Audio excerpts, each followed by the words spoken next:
Hi everyone, it's the information team here at the MS Trust have recently redeveloped our Staying Smart resource.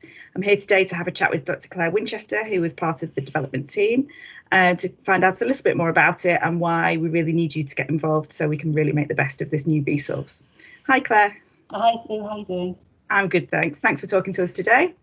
So first of all, can you tell us a little bit about what Staying Smart actually is?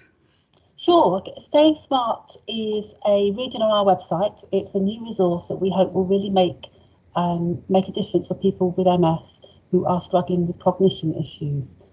Cognition means thinking and memory, and quite a few people with MS find that they do struggle with some aspect of their thinking or memory at some point in their journey with MS.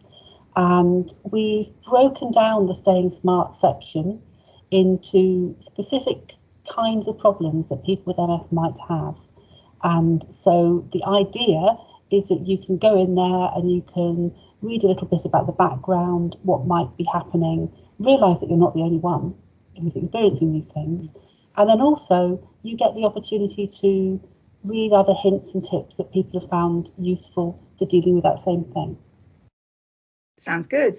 Can you tell us a little bit about, for people to have a this to help with Cog Fog, known as? Cog Fog it's one of those invisible symptoms, isn't it? You can find that you're living with quite a lot of difficulty, but nobody can see that. And if you've got some kind of go-to resource that can help you just make things just a little bit easier and help you really stay connected with friends and family and everyday life, and feel more independent and more confident and in control. Brilliant. So you mentioned earlier that there's different sections of the resource. Can you tell us a little bit about the different sections and what they're for? Yeah, we've broken it down with help from health professionals who specialise in cognition issues. We've broken it down into 6 different sections, that kind of 6 regions of difficulty that people with MS can have. So those are finding things, that question, I forget where I've left my glasses, or where's my keys, or that kind of thing. Having trouble getting the words out, can't find the word for something, can't say what's on the tip of the tongue, so language problems.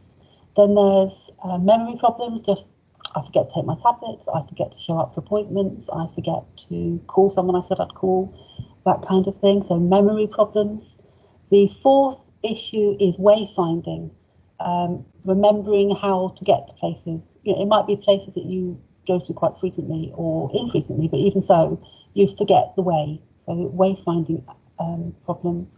Concentration problems. So if you have trouble keeping your attention on something, or focusing on something at work, perhaps. So got some ideas there for how to deal with that.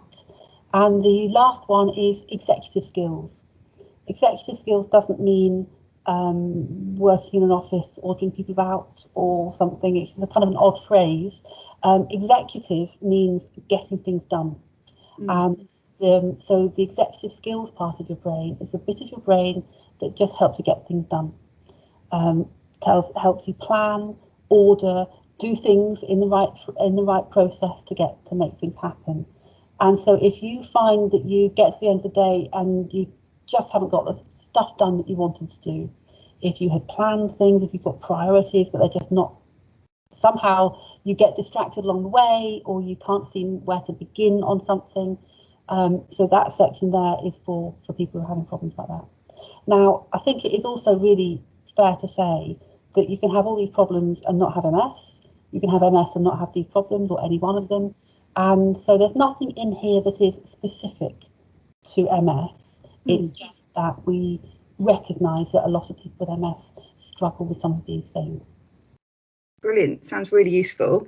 So if I was a person with MS that wanted to use this site or this resource, how would it work? What would I do? Well, it's quite simple. You can read a little bit about the background. You can click into one of the tiles and you can get tips and tricks. And you can get health professional support in terms of videos that we've created with specialists in this kind of thing. So you can trust as always with the MS Trust, I hope you'll be able to feel that you can trust this information. It's evidence-based and it is entirely supported by health professionals and research. But then, once you've done that, we've got sections about how you might involve your family and your friends in helping support you with those things. But we've also got a place where you'll see a little pop-up on your screen as you're looking through it, which is a prompt for you to give your suggestions and to share with the wider MS community some of the things that you've found that work for you. So you might read through that list of tips and think, oh, actually, you haven't got the thing that I do. You know, I like to write a note here, or I put a post-it note there, or I keep a map in my, whatever it is that helps you deal with the particular problem that you find. If you could share that, then we can review them and add them to the website and make the tool even better. Brilliant. So the more that people get involved and give their opinions, the more useful the tool will be.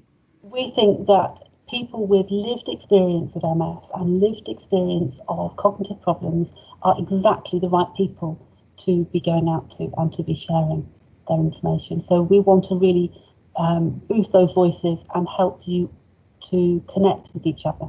That's the idea. Sounds great. Thanks, Claire. So you can visit the Staying Smart resource on the link on the bottom of the screen at the moment, and do let us know your feedback. Thanks, everybody.